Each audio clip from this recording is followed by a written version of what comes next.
చిన్ని వాళ్ళైతే స్కూల్ నుండి వచ్చి చిన్ని అయితే పరిగెత్తుకుంటూ వచ్చి వాళ్ళ అమ్మ ఫోటోకున్న దండను తీసేసి అక్కడ ఉన్న ద్వీపం ఆర్పేసి వాళ్ళ అమ్మ ఫోటోకున్న బొట్టును చెరిపేసి అక్కడ అలా నిలబడి ఉంటుంది. ఇంతలో అక్కడికి సత్యం వచ్చి చిన్ని చిన్ని ఏం చేస్తున్నావు చిన్ని అని చెప్పి అంటూ ఉంటాడు. అది వినగానే అక్కడ ఉన్న చిన్ని అయితే మామయ్య మా అమ్మ చనిపోలేదు మామయ్య, మా అమ్మ బ్రతికే ఉంది, మా అమ్మని నేను చూశాను మామయ్య, ఈరోజు స్కూల్కి మా అమ్మ వచ్చింది మామయ్య అని చెప్పి అంటుంది. అది వినగానే అక్కడ ఉన్న సత్యం ఒక్కసారిగా షాక్ అయిపోతాడు.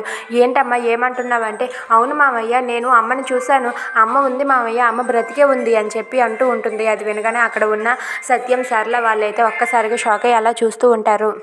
అది వినగానే అక్కడ ఉన్న సరళ అయితే ఏంటే ఏం మాట్లాడుతున్నావే లోహిత, నువ్వు చెప్పవే, స్కూల్లో నువ్వు కావేరిని చూసావా అంటే చూశాను అమ్మ అని చెప్పి లోహిత అంటుంది. ఇక చిన్ని అయితే అవును నేను అమ్మని చూశాను, అమ్మ దగ్గరికి వెళ్ళి అమ్మతో మాట్లాడాను కూడా, అమ్మ ఇలా మాకు పీటీ టీచర్గా వచ్చింది, పీటీ మేడంగా ఈ రోజు నుండి మా స్కూల్లో పనిచేస్తుంది నాన్న అని చెప్పి అంటూ ఉంటుంది. అది వినగానే అక్కడ ఉన్న సరళ సత్యం వాళ్ళిద్దరూ కూడా ఒక్కసారిగా షాక్ అయ్యి అలా ఉండిపోతారు.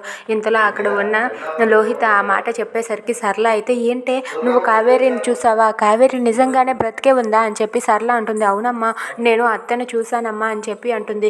ఇక చిన్ని అయితే వాళ్ళ అమ్మను చూసిన మాట్లాడిన మాటలు ఇవన్నీ కూడా సత్యంకి చెప్తూ ఉంటే సత్యం అయితే తన చేతిలో ఉన్న టీ గ్లాస్ని కింద పడేసి మరీ షాక్ అయ్యి అలా చూస్తూ ఉంటాడు. ఇక చిన్ని ఆ మాట చెప్పేసరికి సత్యం కూడా చాలా సంతోషం వస్తూ ఉంటుంది. నా చెల్లెలు బ్రతికే ఉంది అని చెప్పి సత్యం కూడా సంతోషిస్తూ ఉంటాడు.